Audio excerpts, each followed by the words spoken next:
Hello, this is Andrew Merritt, and today we're going to talk about one of my favorite concepts in orthopedics, cartilage surgery. So cartilage, there's been huge advancements in cartilage replacement, cartilage repair, cartilage techniques to save the natural knee. So we're always concerned with keeping as much good stuff in your knee as possible. And cartilage becomes one of these things that historically we haven't had great options. But in the last couple of decades, we've really transformed what we're able to do. So first, we got to talk about what is cartilage. So if we look at the knee joint, so this is my knee model again, all the blue is what we're talking about. It's the lining. It's the tread on the tires of your car. It's the lining that protects the bone from each other. So all joints in our body where there's two essentially bones moving apart from each other, we're going to be stabilized by ligaments, but the actual surface that we're walking on is cartilage. And so cartilage injuries of the knee can be pretty common, often associated with meniscus tears, ligament injuries, other traumatic injuries to the knee, but the cartilage is the lining that we need to protect. Ultimately, there's a link between cartilage injuries and arthritis. So everyone's heard about arthritis. Arthritis is where we have extensive wear of the cartilage around the knee joint. So the cartilage thins all around the knee joint. It's bone on bone, that term that we get. That's both sides of the joint are worn. Well, that's knee replacement world. That's where we start having to talk about partial or total knee replacement, different strategies. What we're talking here about is more focal cartilage injuries around the knee joint. So let's dive right in.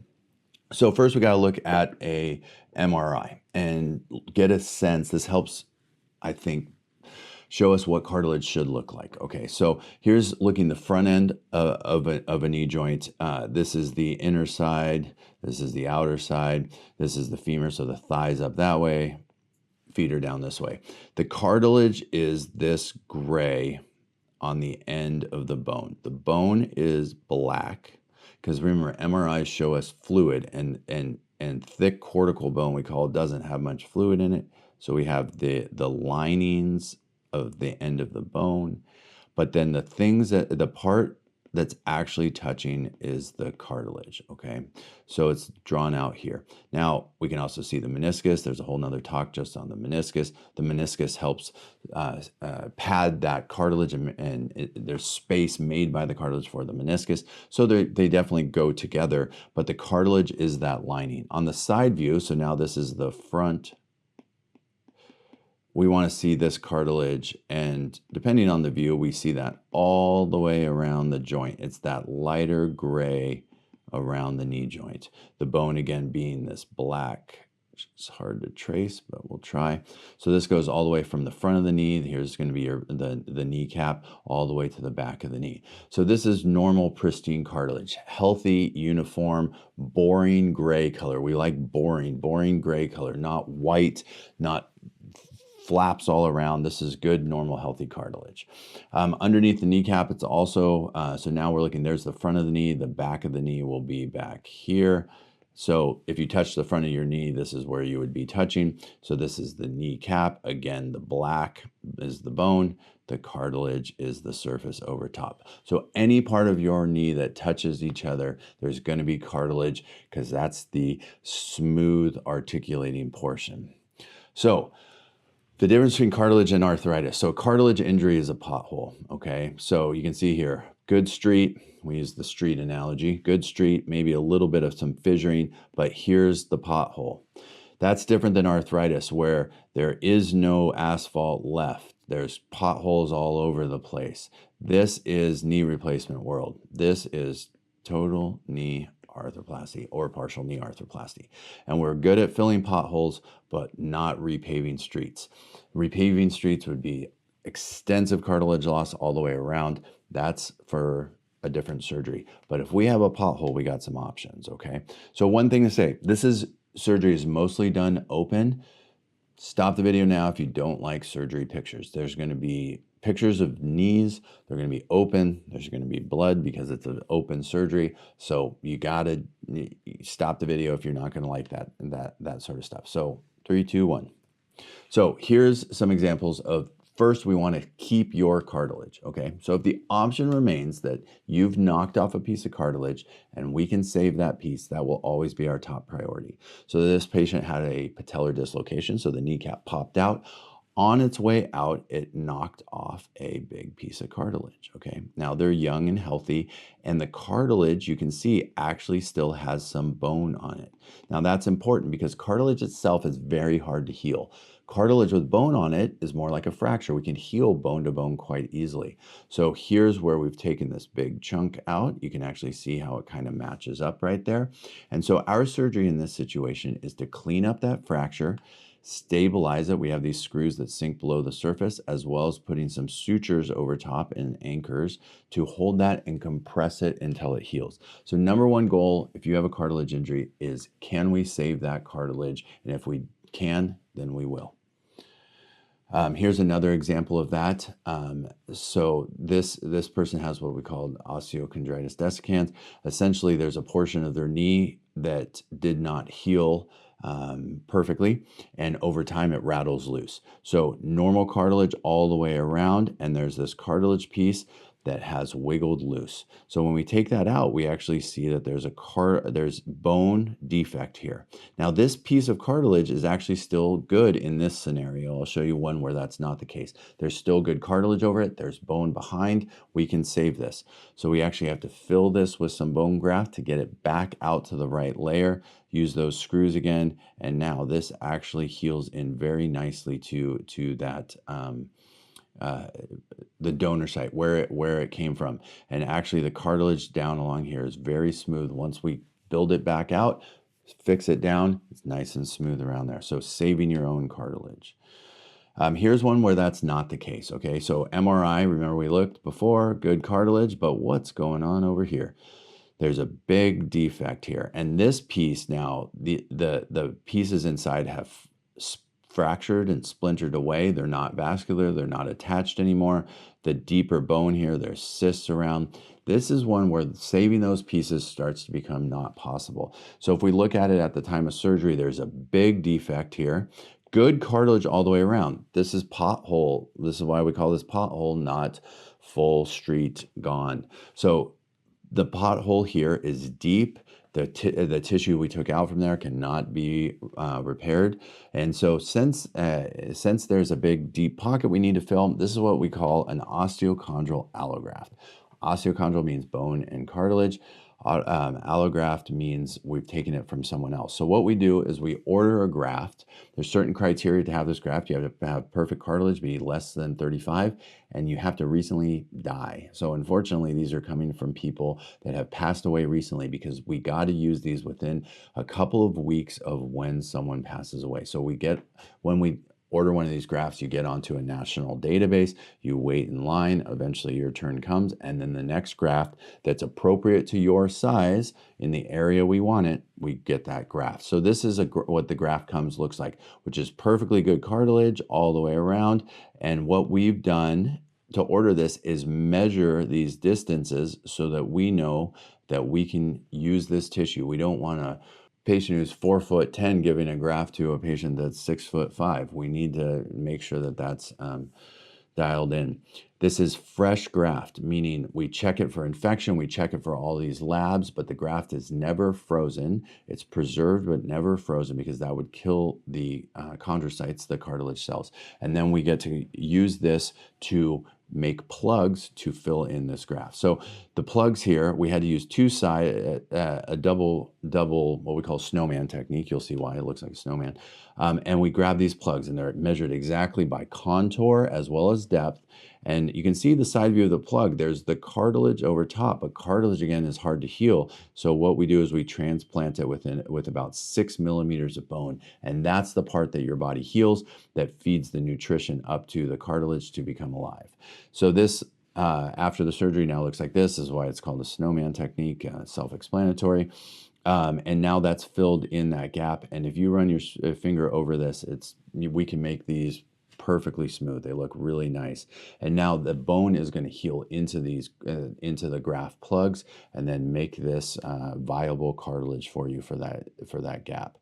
They come in all shapes and sizes. This patient had an ACL tear as well as injured the cartilage.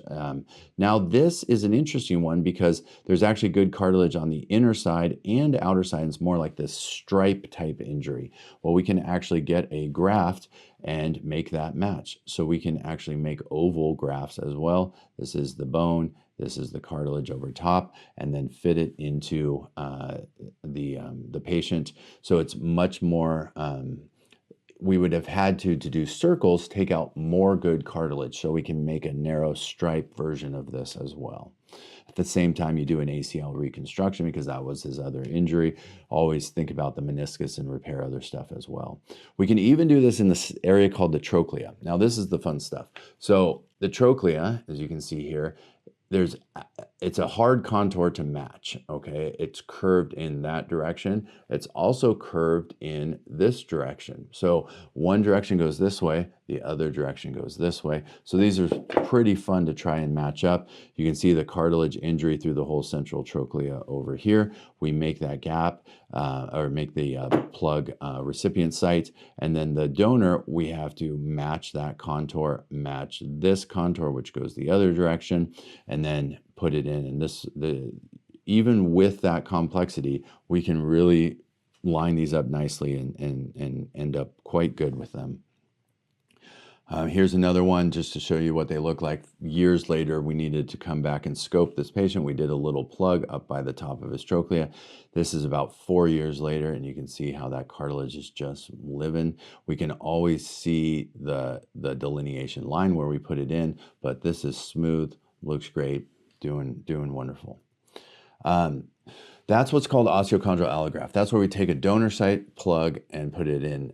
That's usually required when we have a depth of cartilage loss and bone loss that we have to fill in. The other option is what we call MACI. MACI is your own cartilage. So it's autologous. That's what the A stands for. It's autologous. That means it's we have to take your own tissue. We do this on a first surgery. We go and take a biopsy of your own tissue, and then we send that to the lab, and they grow your own cells. It's very tricky to grow cartilage cells because they don't like growing very fast or very much. But what we get back is a sheet of cartilage cells on a matrix that allows us to transplant actual cells on a matrix that grows into your bone. So that process takes a couple months for them to get the biopsy, send us back some cells. So here's an example of that. This person had delaminating in the trochlea. So I'm using my probe here to show how all this cartilage is lifting up. That cartilage should be pasted onto the bone. So initially it looks just like a little fissure, but by the end we have this big gap in the central part of the trochlea there. When we look at it at the time of the implantation of the MACI, what we see is actually by then they had 2 defects, but mostly good cartilage otherwise. So we could do an osteochondral allograft, but the bone was good. So we can just fill these in with the MACI. So we line these up perfectly and grab a perfectly symmetrical graft for both of these from the sheet. They give us a sheet that's good for multiple ones of these. And then at the end, what we have is we got to allow this time for the graft to grow into the bone and fill in. We got a follow-up MRI about three years afterwards. So big gap where we see that's where we filled in. And then here's right in that area on the MRI afterwards, which we see that good cartilage fully integrating down into the bone. A little bit of some edema in the bone there, but nothing showing any delamination of that cartilage. Things that we have to consider as well is when we're talking about cartilage is meniscus tears, alignment of the knee, and ligament stability. So we've got to fix the ACL along with it, fix the meniscus along with it, or correct the alignment. And just to briefly talk about alignment, because it's so important when dealing with cartilage, people have different shaped knees. So there's neutral alignment where we have our knee right in line. There's bow-leggedness, and then there's knock-kneed, okay? So if bow-legged person has problems with their cartilage on the inner side of the knee, or a knock-knee person has cartilage issues on the outer side of the knee, we probably have to correct the alignment if we want that cartilage to last. So it makes for a bigger discussion and often surgery. So here's someone that had a knock knee alignment. They had cartilage issues on the outer side of the knee. So part of this would be to actually correct and cut a wedge of bone out and get them walking back through the center of the knee, because obviously this is going to put extra stress on the outer side of the knee. So we have to be very cognizant of the alignment as well. So surgery recovery can be all over the place. It depends. We would have to talk in person to go over that specifically. It depends on where the graft is. Did we use MACI? Was it an osteochondral allograft? Did we have to change the alignment? Were there meniscus repairs? But in general, by 3 months, we're hoping off of crutches, out of the brace, working on full range of motion, with about 5 to 6 months return to full sports, unless there was a ligament injury, which then that pushes to 9 months if it's also like an ACL.